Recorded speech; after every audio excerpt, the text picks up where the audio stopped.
Buenos días, mujeres en acción. Continuamos estudiando entonces nuestra línea de tiempo. Hoy nos toca la clase número 50.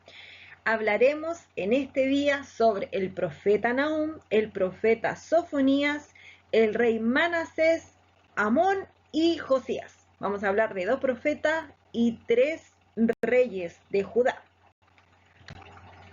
Yo les puse aquí esta línea de tiempo con información bien escasa que usé cuando hablamos del profeta Jonás.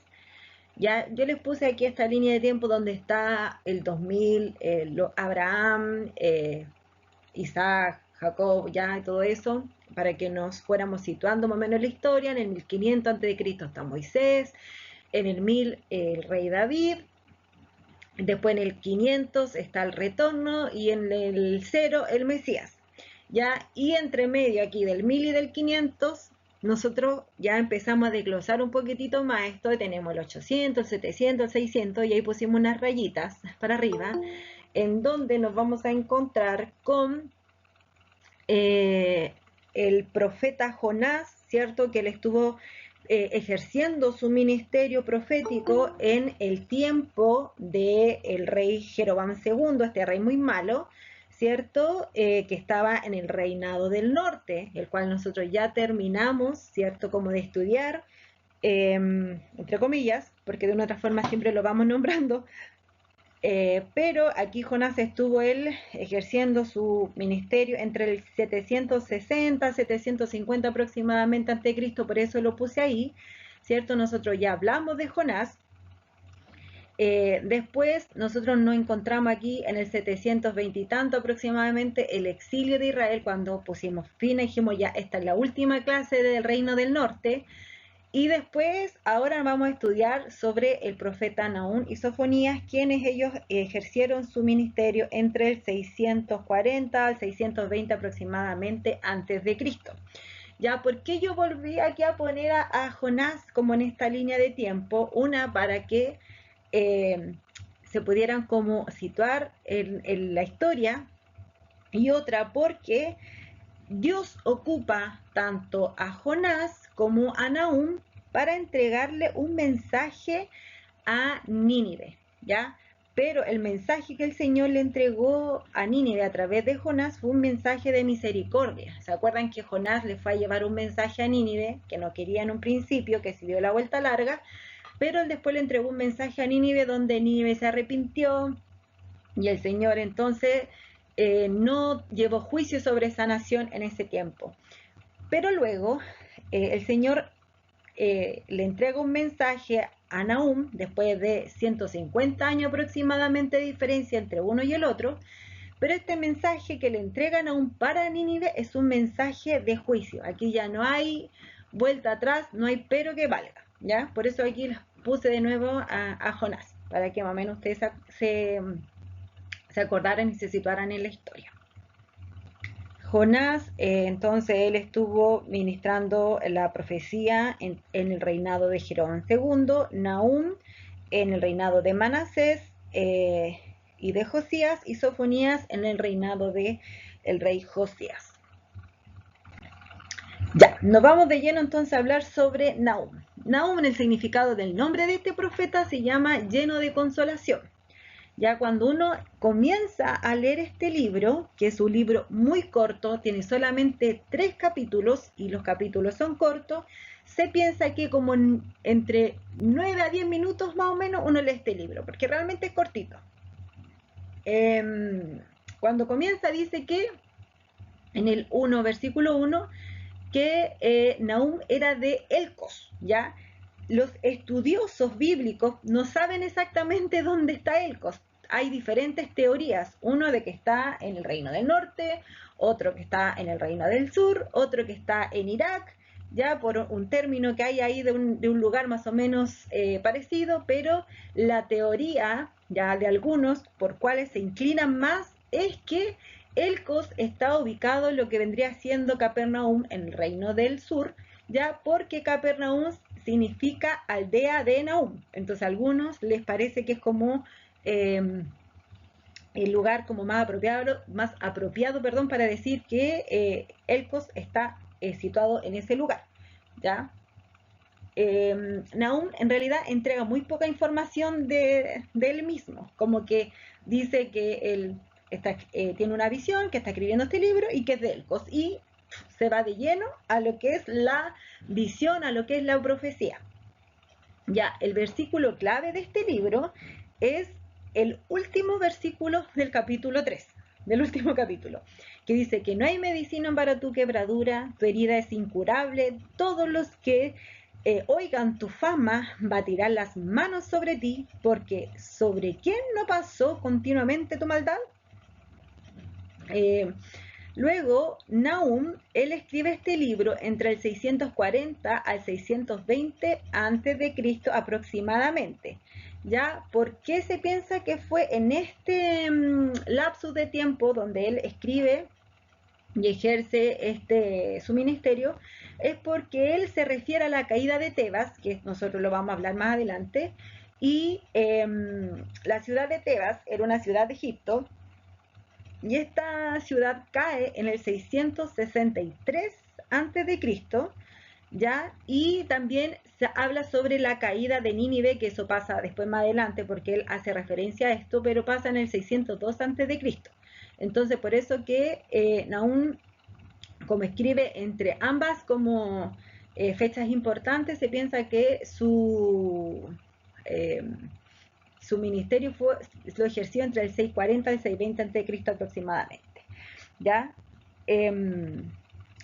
Probablemente Nahum ejerció su ministerio de la profecía mientras estaba reinando el rey Josías, pero en la parte donde el rey Josías estaba adorando al Señor, se había puesto a disposición del Señor. Más adelante vamos a hablar del rey Josías, ya, pero el rey Josías era un rey que él empezó a gobernar a los 8 años, y cuando él ya llevaba como 8 años más o menos de estar gobernando, él se empezó a inclinar ante el Señor y entendió muchas cosas y empezó a adorar a Dios. Entonces se piensa que Nahum estuvo gobernando entonces, perdón, ejerciendo su ministerio mientras gobernaba Manasés, y también donde estaba en los buenos tiempos del reinado del rey Josías, ya que eso como digo lo veremos más adelante, que fue como en el tiempo donde ya Josías había vuelto a Dios, que él estaba gobernando. Por eso que él no se refiere como, no le entrega un mensaje a Judá como potente y cosas, sino que se centra más como en la maldad de otros. Como les decía, Nahum tiene solamente 3 capítulos, ¿ya? Lo vamos a dividir en 3 para poder estudiar este libro, pero no lo vamos a dividir como capítulo 1, 2 y 3, sino que lo vamos a dividir de la siguiente manera. Vamos a estudiar del capítulo 1, versículo 1 al 14, donde vamos a hablar sobre la ira vengadora de Dios.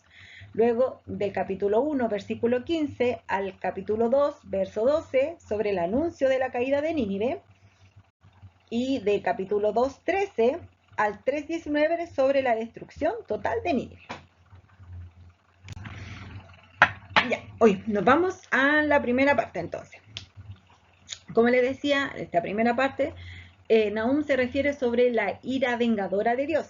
Ya parte este libro presentando a Dios como un juez justo, ya que si bien Él es un Dios de amor, que es un Dios con misericordia, que Él siempre le daba oportunidad y todas esas cosas a sus hijos, como que le dice, aquí Nahum dice, Dios no tiene ningún problema en hacer justicia, ya Él no tiene ningún problema en castigar al que es culpable, el pecador. Si bien es un Dios justo, también es un juez que puede castigar al culpable.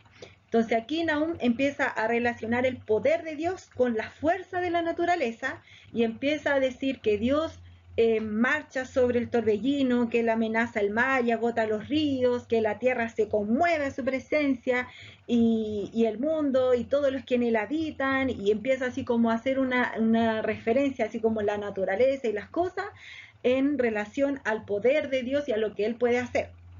¿Ya? Y también Nahum describe en esta primera parte el juicio sobre los asirios. Ya nosotros hemos hablado hartas veces sobre los asirios, y que es diferente Siria con asirios. ya, para que ustedes los tengan súper, súper, súper claro, que Nínive es la ciudad capital de los asirios, ¿ya? Entonces, no se olvide de eso, porque los asirios fueron quienes dispersaron, acuérdense, al reino del norte, quienes terminaron con eso, porque fue una nación bastante mala, ¿ya? Y entonces, Naún aquí empieza a describir entonces el juicio sobre los asirios, relacionando a los asirios con los espinos, que aunque a lo mejor se crean intocables, como que imponen miedo, es que el Señor los va a quemar, los va así a churrascar todo como hojarasca. Yo aquí les puse el verso 14, donde dice, esto es lo que dice el Señor acerca de Nínive, la ciudad de los asirios. No tendrás más hijos para perpetuar tu nombre, o sea, no va a haber más descendencia, va a terminar con esta nación.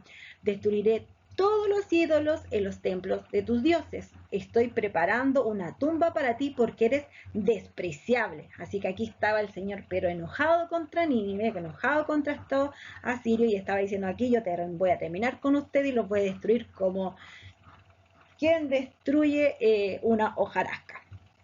Y después me entregan a un mensaje a Judá que Dios los castigó, Dios trajo ahí un, un castigo sobre esta nación, pero que ya no pasará más, ¿ya? Y que Él va a sacar todo yugo de esclavitud de su cuello, y que aunque los asirios, ¿ya?, tienen muchos aliados, Él pondrá fin a esa nación. Ya está aquí poniendo un punto final a esta nación que se creía tan topísima. Después, como en la segunda parte, la parte central de este libro, vamos a ver cómo este profeta anuncia la caída de Nínive. ¿Ya? Aquí él está entregando un mensaje, pero él está como teniendo esta visión, y él va entregando y va viendo todo en visión lo que el Señor le quiere entregar a Nínive, y entonces él hace como que al entregar esta palabra, estuviera así como, si bien entregando algo que va a pasar, él lo está diciendo como que casi está pasando, porque él está como metido en la película, por decirlo de alguna forma. Entonces aquí Naún empieza a animar al pueblo de Judá, primero empieza a decir, alégrense, y le empieza a decir que va a venir un tiempo de fiesta, donde van a poder volver a celebrar, a hacer todos sus votos, van a poder celebrar sus pacos, van a poder hacer todas esas cosas, porque va a venir paz ya, porque ya no va a estar más el malvado. Y después le empieza a decir, es que va a venir una caída de Nínive, va a quedar aquí como la embarrada, ya, si bien, como decía, esto pasa en el 612 a.C., o sea, mucho después, aquí el profeta Naum está viendo y está diciendo, va a quedar la embarrada porque va a pasar esto y esto y esto, y empieza a entregar el mensaje y a explicarlo como si fuera una película, así como dice, viene una batalla gigante, así como cinematográfica. Él empieza a decir, los soldados van a caer, los escudos, las lanzas, los carruajes van a caer, y empieza a explicar así. Yo les puse aquí un mapita, porque la ciudad de Nínive estaba como situada, ¿ya? Y había una pared muy ancha. No recuerdo con exactitud las medidas que leí, creo que era así como de 12 metros de alta por 15 metros de ancha. Eran tan anchas que los carruajes podían andar en las murallas, ya corriendo de un lado para otro, como resguardando el lugar. Y Naum, al ver esta visión de lo que iba a pasar, decía, hoy sí, los carruajes van a andar por ahí, pero van a andar como dando tumbos, van a andar de un lado para otro, va a quedar la embarrada. Y esta ciudad tenía un río adentro, y este río se alimentaba por dos represas, ya que eran así como bastante grandes, pero veían aún, decía, la ciudad se va a ahogar, porque él veía cómo las represas se rompían y entraba el agua por las puertas, y el agua destruía todo, lo reinundaba Nínive, y la ciudad se destrozaba. Entonces como que Nahum le decía, wow, aquí va a quedar la embarrada, como diríamos el buen chileno, va a quedar la tole tole, porque es que ustedes, era como que ustedes no ven lo que yo veo, pero esto va a pasar. Y él lo afirmaba como va a venir una caída sobre Nínive que no tiene vuelta atrás. Después, ya finalizando esto, habla él sobre ya la destrucción total de Nínive, y aquí Nahum describe cómo esta ciudad, la describe como una ciudad sanguinaria, dice, porque ahí en ese lugar mataron a muchas personas, quedaron muchos cuerpos, muchos cadáveres. Nínive, los asirios, ya los ninivitas, ellos hicieron tanta maldad, mataron a tanta gente, hicieron tanta cosa mala, que describe esta ciudad como una ciudad de muertos, una ciudad sanguinaria, una ciudad de cadáveres, ¿ya? Y también la describe como una ciudad ramera y hechicera, porque dice que los ninivitas se creían como que podían cautivar a cualquiera, podían tener lo que quisieran, poseer a cualquier otra nación, y a través como de la seducción y la brujería y la hechicería, que hace una comparación como esta ciudad como con una ramera y una hechicera, ¿ya? Entonces dice, ustedes cautivaron otras naciones con magia, hicieron como aquí todo un embeleque, hicieron aquí toda una cosa medio extraña, pero dice, el Señor va a terminar con ustedes, porque aquí Nahum entrega un mensaje de parte del Señor, así muy muy claro, que Él los va a avergonzar, va a descubrir aquí a Nínive y que los va a destruir por completo. Entonces aquí Nahum entrega como todo este mensaje a Nínive, está entregando este mensaje así como tan seguro, porque él veía las cosas mientras las iba profetizando. Ya dice, todos los que te vean se alejarán de ti, dirán, Nínive yace en ruinas. O sea, Nínive no podía decir, no, eso no va a pasar, porque Nínive era una ciudad pero fortificada, grande y todo, como le decía, estaba situada y fortificada así alrededor, pero Nahum estaba como así, wow, esto va a pasar, y la gente incluso va a decir, Nínive quedó en ruinas, quedó destruido por completo, y aunque a lo mejor los demás no podían dimensionarlo, él lo veía y estaba tan seguro que Dios iba a hacer eso, que iba a venir una destrucción total para esta nación, que él lo hablaba así como con propiedad. Y dice que Nínive va a caer como la ciudad de Tebas, que estaba en Egipto, que yo se las pronuncié anteriormente, y esta ciudad cayó en el 663 ante los asirios. Ya los mismos ninivitas, los mismos asirios fueron en contra de Tebas, y esta ciudad cayó. Entonces, así como Tebas cayó en contra o en manos de los asirios, así también va a caer Nínive, ¿ya? Yo les puse aquí este versículo, que era el clave, que termina aquí el 3:19, que dice, no hay medicina para tu quebradura, o sea, nada va a curar esto, tu herida es incurable. Todos los que oigan tu fama va a tirar las manos sobre ti, porque ¿quién no pasó continuamente por tu maldad? O sea, toda la gente, todas las otras ciudades vivieron bajo tu dominio, bajo tu maldad, y ahora como que se van a alegrar de ver cómo esta ciudad quedó destruida. Luego volvemos al libro de los reyes y al libro de las crónicas, que no lo hemos terminado. Ya, si bien nos falta poco para terminar estos libros, aún no los terminamos. Ya, llevamos muchas clases hablando del libro de los reyes, el libro de las crónicas, en donde nos encontramos con las historias de los reyes, ya, que fueron gobernando tanto el reinado del norte como el reinado del sur, ¿cierto? Y hoy vamos a hablar de 3 reyes, ya de 2 de manera más extensa y de uno apenas casi y lo nombramos. Y estos son del reino del sur de Judá. Ya vamos a hablar entonces de primero aquí del reinado de Manasés, que ustedes lo van a encontrar en Segunda de Reyes 21 o en Segunda de Crónicas 33. Ya, Manasés era hijo de Ezequías. Ezequías nosotros ya lo estudiamos en la clase anterior, en la clase 49 con Mirla, así que si usted no ha podido ver la clase o no se recuerda de qué estamos hablando, vaya a la clase 49 que ya está en YouTube. Ya, así que Manasés era hijo de este rey Ezequías, ya, y tenía 12 años cuando subió al trono, y fue uno de los reyes que más estuvo gobernando, porque estuvo 55 años gobernando, ya, del 697 al 642 a.C. aproximadamente. Este rey comenzó su reinado de la peor forma, ¿ya? No era un buen rey, fue un rey bastante malito, bien malo, ¿ya? Fue uno de los peores reyes, inició todo su primer periodo de gobierno de la peor forma. Él permitió que la gente hiciera lo que quisiera, que hiciera culto, que rindiera sacrificios, que hiciera altares para Baal, levantara postes para la diosa Cera, permitió dioses paganos, permitió que la gente adorara a Dios en el templo, pero también que adorara a otros dioses en el mismo templo, y que adorara como los ángeles y las cosas del cielo, que permitió cualquier cosa. Permitió que el pueblo, que Judá, se convirtiera en un pueblo politeísta, y él permitió que las quemaran a los niños vivos, incluso él mismo quemó a sus hijos para el dios Moloch, ¿ya? Y que este dios se adoraba a través de la quema de los niños o de las mujeres vírgenes. Y así que este era un rey bastante malo.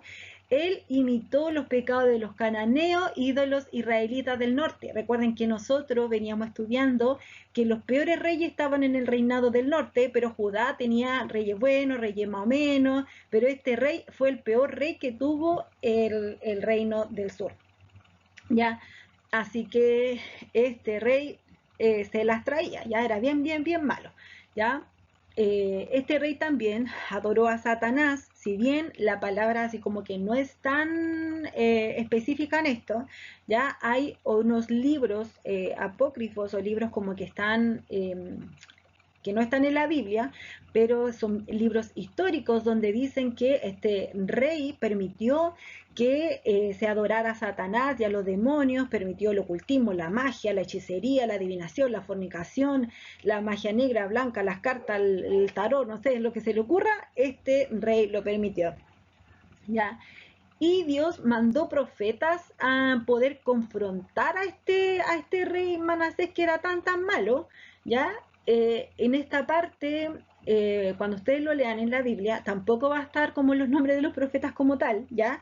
Pero se piensa que fue Oseas, Joel, Nahum, Habacuc y también el profeta Isaías, quienes fueron a advertirle al rey Manasés que dejara de hacer las cosas mal y que se convirtiera, que diera un giro a su historia, pero él hacía las cosas peor incluso, y entre más lo advertían, peor lo hacía, ¿ya?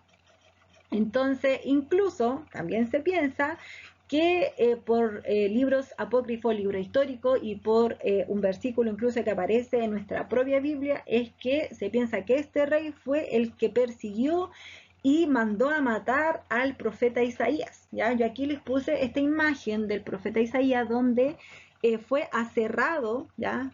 Con un serrucho ahí, lo cortaron por la mitad. Ya, ustedes se van a encontrar con varias imágenes donde puede ser así, no sé si se notará bien, fue cortado de arriba para abajo, ¿no? Ya no de la mitad nomás como en la cintura, porque yo en un principio pensaba que era así, pero en realidad se dice que fue aserrado por la mitad, pero de arriba hasta abajo. Así que imagínense este rey lo malo que era muy malo.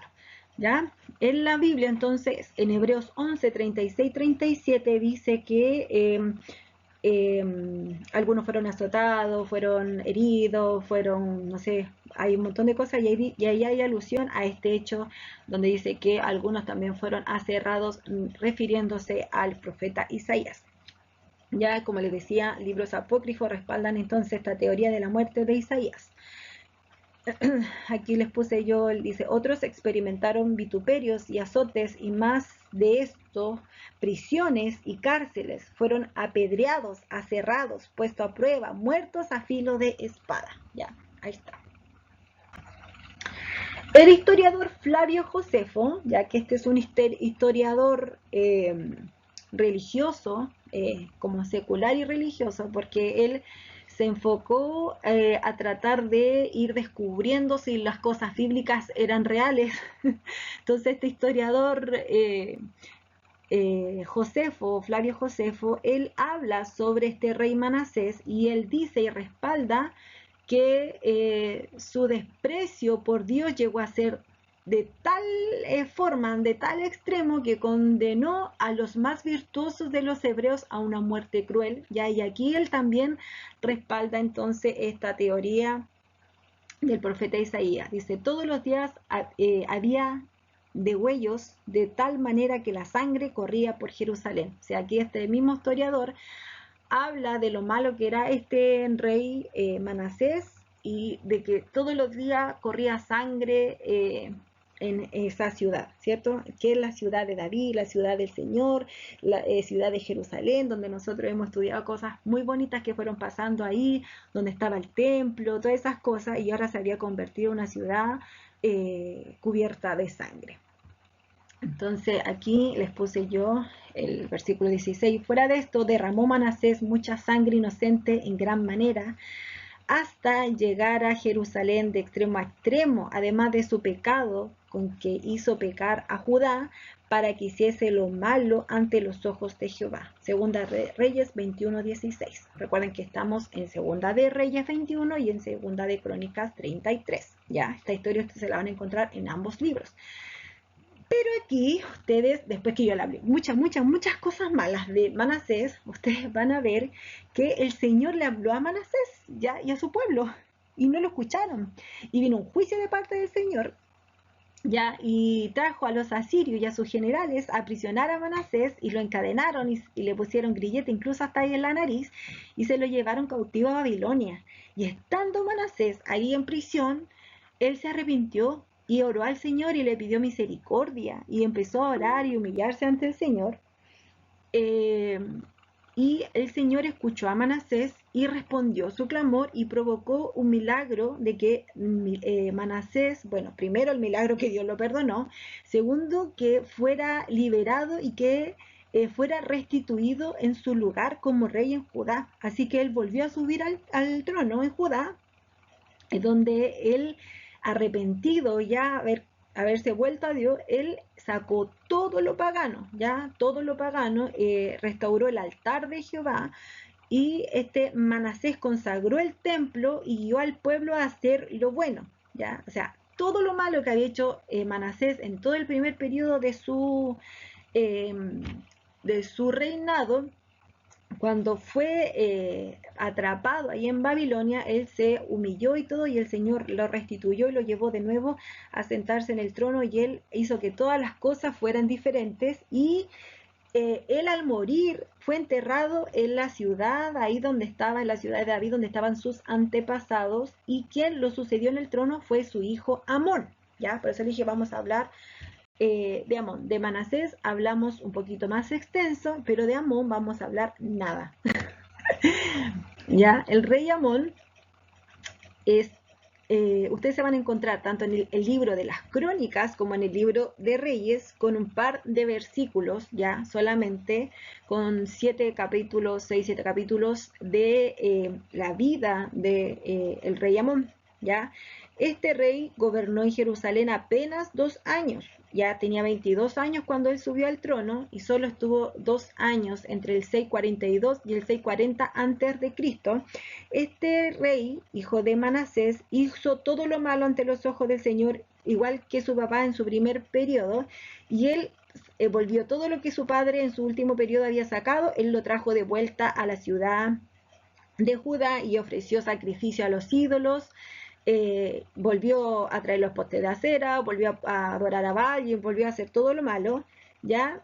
Y a diferencia de su papá, este rey no se humilló ante el Señor, sino que solamente se quedó con lo malo que había hecho su papá y pecó aún más, ¿ya? Y aquí, si bien esto ustedes no se lo van a encontrar directamente en la Biblia, ¿ya? Fue el profeta Sofonías quien describe el reinado de Amón como marcado por la depravación moral, ¿ya? No está en esta parte, en estos libros, pero sí, como yo digo, libros que respaldan la historia. Sofonías describe el reinado de Amón como marcado por la depravación moral, ¿ya? Y en el segundo entonces año, cuando ya estaba en su segundo año reinando este rey, sus criados, las personas que estaban ahí cerca de él, los funcionarios, conspiraron en contra de Amón y lo mataron ahí mismo en su palacio. Pero los habitantes, ya, de este lugar que estaban ahí, ellos también conspiraron en contra de los que habían matado al rey y proclamaron a Josías, hijo del rey Amón, lo proclamaron rey, ya.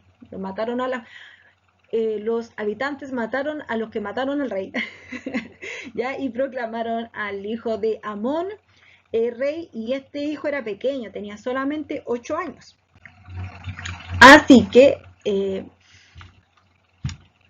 Josías tenía solo 8 años cuando subió al trono y reinó en Judá por 31 años. Ya él estuvo más tiempo.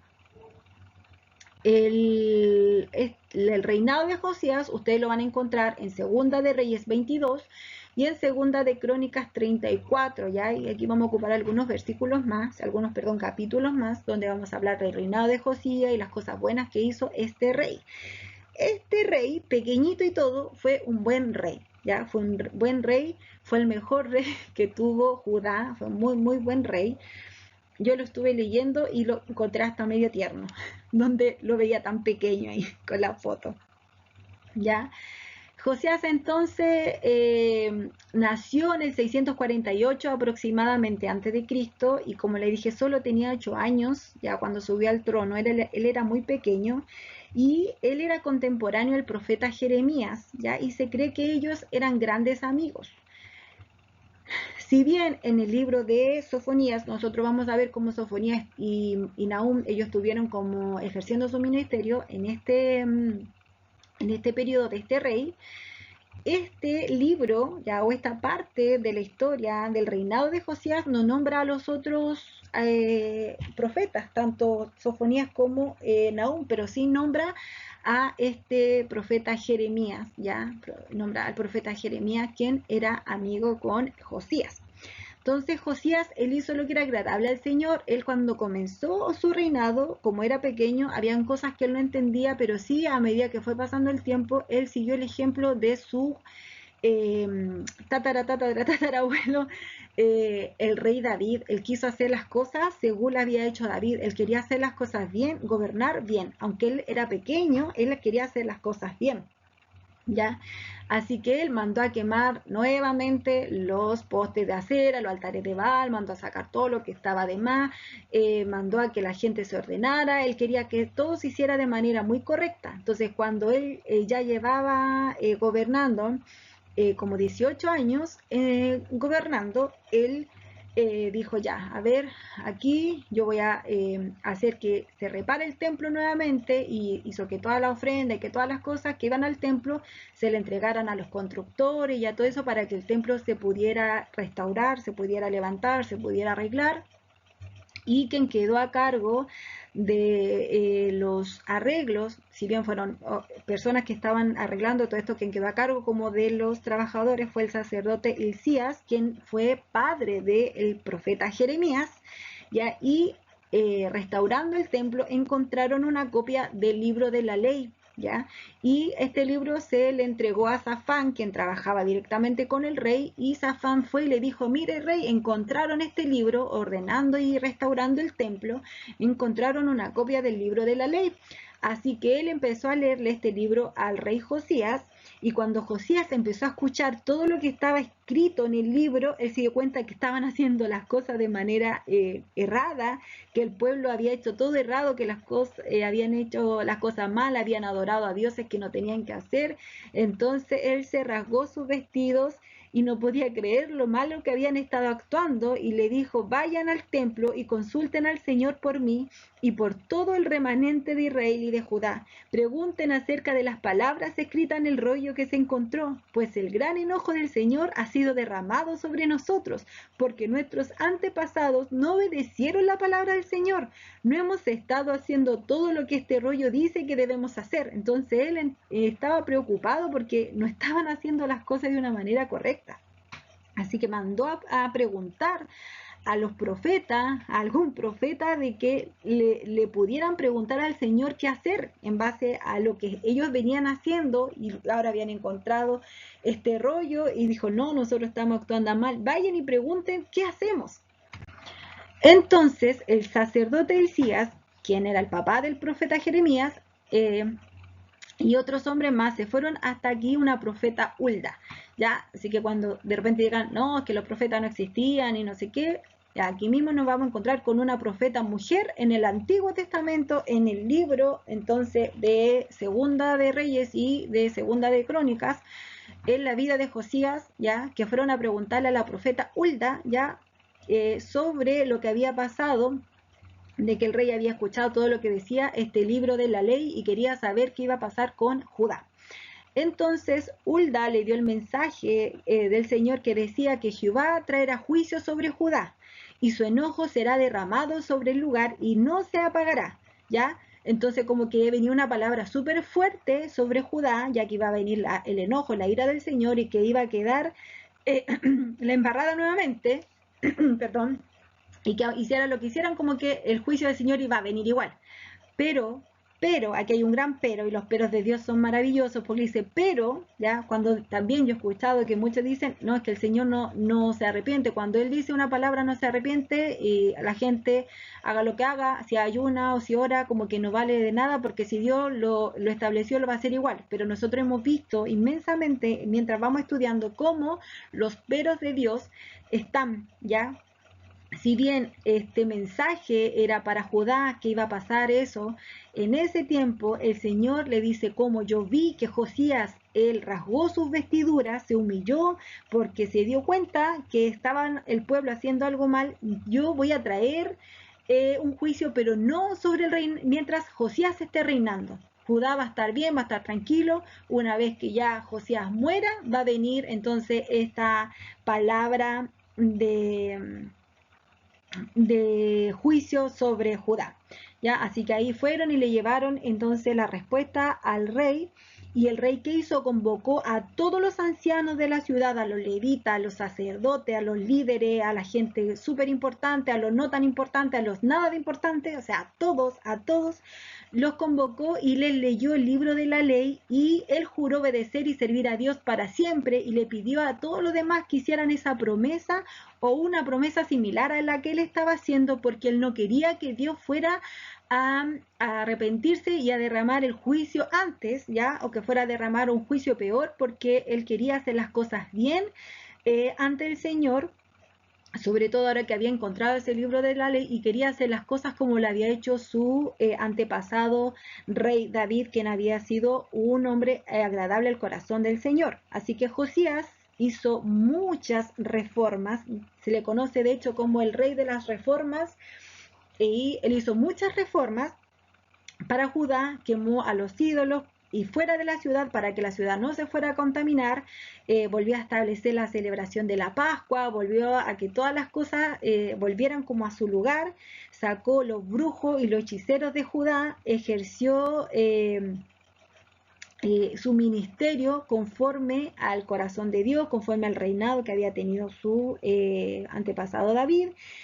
Y Necao, ya que era el rey de Egipto, él fue a pelear contra una nación, pero si bien aquí no dice es con exactitud qué nación, él sí o sí tenía que pasar por Judá para ir a pelear con otra nación. Ya no estaba en su cabeza pelear contra Judá, pero Josías él pensó que Necao, rey de Egipto, quería pelear contra él, entonces preparó sus tropas y todo y fue a pelear contra Necao, y Necao le dijo, no, nada que ver, le dijo, yo no quiero pelear con ustedes, ¿por qué vienes aquí a pelear conmigo? Pero Josías igual estableció que se prepararan y todo para la pelea, y estando en esta pelea donde se metió sin tener velas en el entierro, como se dice, salió gravemente herido el rey Josías y murió. Ya, así que en Segunda de Crónicas 35:20 nosotros vemos la muerte repentina del rey Josías a la edad de 39 años. ¿Ya? Y Jeremías compuso canciones en honor al rey Josías, porque ellos eran muy buenos amigos, ¿ya? Quien y estas canciones ustedes las van a poder encontrar en el libro de Lamentaciones. Ya fueron registradas estas canciones y estos poemas en honor al rey Josías en el libro de Lamentaciones. Luego vamos a hablar ahora rápidamente del profeta Sofonías. ¿Ya? Sofonías significa Dios protege o Dios oculta. ¿Ya? la palabra, o sea, el libro de Sofonías tiene solamente 3 capítulos también, entre 9 y 10 minutos, según qué tan rápido lea, ustedes van a leer este libro, y parte este libro en su primer versículo diciendo que Sofonías era hijo de Cusi, hijo de Gadalías, hijo de Amarías, hijo de Ezequías, en los días de Josías, hijo de Amón, rey de Judá. Ya, yo aquí les puse en negrito más grande y subrayado destacado, Ezequías, porque Ezequías fue el rey que nosotros estudiamos en la clase anterior, ¿se acuerdan? Y Ezequías entonces era el tatarabuelo de Sofonías, así que Sofonías venía en teoría del linaje, ¿cierto? De un linaje real, ¿ya? El versículo clave de este libro es el versículo 3 del capítulo 2 que dice: buscad a Jehová todos los humildes de la tierra, los que pusisteis por obra su juicio, buscad justicia, buscad mansedumbre, quizás seréis guardados en el día del enojo de Jehová. Sofonías profetizó entonces en el 630 a.C. aproximadamente, y profetas que fueron contemporáneos al profeta Sofonías fueron Jeremías, Habacuc y Nahum, ¿ya? De quien hablamos. Entonces, Nahum no predica nada sobre el pecado de Judá, ¿ya? Porque se cree que él estuvo ministrando en el tiempo bueno del rey Josías. En cambio, Sofonías sí él predicó cosas en contra de este pueblo, ¿ya? Entonces, él ejerció su ministerio antes que Josías comenzara a rendir adoración a Dios, antes que se dieran cuenta de esto y antes que encontraran el libro de la ley y todo lo que yo les expliqué recién. Sofonías, como les decía, tiene 3 capítulos solamente, y estos sí que los vamos a dividir en 3 según sus capítulos, ¿ya? Vamos a ver en el primer capítulo el juicio en el día del Señor, segundo capítulo el llamado al arrepentimiento, tercer capítulo el pecado de Jerusalén y su redención. Parte este libro de Sofonías con Génesis al revés, les puse yo, porque cuando nosotros partimos el Génesis, vemos como en el principio creó Dios los cielos y la tierra estaba desordenada y vacía, y el Señor empieza ahí a hablar de que Él separó las aguas de las aguas, de arriba, de abajo, hizo la lumbrera y empezó como a ir ordenando todas las cosas. En cambio aquí parte Sofonía diciendo de que iba a venir una destrucción masiva, donde iba a venir oscuridad, donde iba a haber fuego, donde iba a haber muerte, todo iba a acabarse, donde no iba a quedar nada, iba a quedar una desolación tremenda en la tierra, ¿ya? Incluso en 2 de Pedro 3:10, Pedro hace también una referencia a estos mismos acontecimientos con el juicio final del Señor. Ya habla como de estos acontecimientos medio apocalípticos, ya, porque Sofonías aquí hace referencia al día del Señor de 2 maneras. Ya cuando él entrega su profecía, hace una referencia al juicio final, algo apocalíptico que todavía no iba a pasar, como en los tiempos postreros, y también hace referencia a un juicio cercano de Judá, de algo que iba a pasar en ese tiempo o pronto, ya como en los tiempos del Antiguo Testamento, le puse yo para que se pudiera entender. Ya en el Nuevo Testamento, cuando se habla de los juicios finales del Señor, se refiere netamente a lo apocalíptico, lo que viene después, ya. Entonces luego aquí el profeta empieza a hablarle directo a Judá, y nombra grupos a los que les advierte que se tienen que arrepentir de sus acciones, y a los sacerdotes, a sacerdotes idólatras, a la gente idólatra, a la gente con corazón partido en dos entre Dios y los ídolos, a los príncipes impíos y a toda la gente ahí que está medio mal. Le empieza a hablar, ¿ya? Y le dice que Dios está escudriñando con lupa a su pueblo, así como bien, bien cercano, y advierte que nada se escapa de su vista, nada se escapa de su voluntad. Y le habla de que el día de Jehová se acerca y que pronto iban a venir los babilonios para destruir Jerusalén, y que ese día iba a venir sí o sí, y que no había ni plata ni oro que pudiera detener esta situación y librarlos de esto. Luego, en el capítulo 2, hace un llamado al arrepentimiento y de hecho parte diciendo que deben arrepentirse y meditar en sus obras. Y él advierte de que habían grupos que los filisteos, Moab y los de Amón, o sea, los moabitas y los amonitas, ya iban a ser ciudades que iban a tener juicio, así como lo había tenido Sodoma y Gomorra, ya iban a venir tiempos inevitables de juicio. También habla aquí Sofonías sobre un remanente ya de su pueblo que iban a saquear estas tierras ya y la iban a tener como herencia, porque iban a haber tierras desoladas y también iba a haber un remanente de donde iban a poder heredar estas tierras desoladas. Y también habla de que el juicio alcanzaría naciones fuera de Palestina como eran Etiopía y Asiria.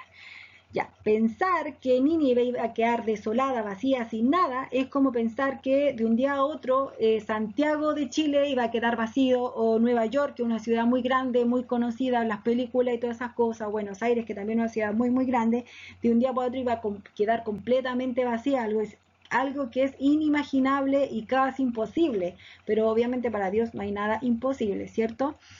Pero así hace alusión Sofonías de lo que iba a pasar con Nínive, que iba a quedar completamente vacía y desolada.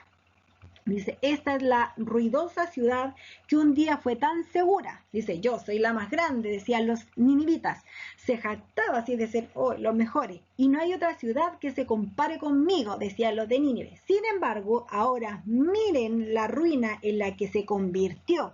Un refugio de animales salvajes. Todo el que pase por allí se reirá con desdén y sacudirán su puño en señal de desafío. El último capítulo de Sofonías dice que Dios trata a Jerusalén como rebelde y contaminada, una ciudad de violencia y de crimen. Ya aquí en este último pedacito, en este último capítulo del libro de Sofonías, nos vamos a encontrar con el pecado de Jerusalén y su redención. Entonces el Señor parte diciendo, esta ciudad rebelde y contaminada, parte así diciendo. Y luego les advierte y hay un ay para 4 grupos de líderes de Judá, y dice a los príncipes, a los jueces, a los profetas y a los sacerdotes, dice, ay de ustedes, príncipes que son como leones rugientes, ay jueces que son como lobos nocturnos, ay de ustedes profetas que son livianos en su palabra y llevan a mentir a la gente, ay de ustedes sacerdotes que contaminaron el santuario y falsearon la ley. Así que ahí como que hay un ay para este grupo de líderes en Judá.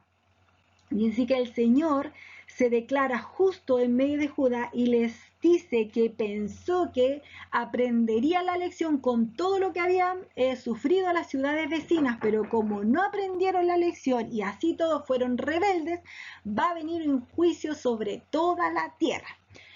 Pero Dios nuevamente ahí se relaja y habla de un remanente restaurado y purificado y que la gente se alegrará y se regocijará porque estará Dios en medio de su pueblo. De hecho hay una canción que dice, Jehová está en medio de ti, poderoso, poderoso, se gozará de amor, se gozará sobre ti con cántico. Se refiere a esto, a esta parte de la palabra, ya, porque Dios habla de que Sión ya dará voces de júbilo, que Israel se gozará, se regocijará con todo su corazón, hija de Jerusalén. Jehová ha apartado tus juicios, ha echado fuera a tus enemigos. Jehová es rey de Israel en medio de ti, nunca más verás el mal. Dice, vamos a terminar ya, dice, podemos ver 3 cosas importantes en el libro entonces de Sofonía. La primera es que ningún pecador se escapará del juicio de Dios. La segunda es que Dios purificará a los que se arrepienten. Y la tercera es que el Señor bendecirá a los que le honran. Así que terminamos con esto la clase de hoy.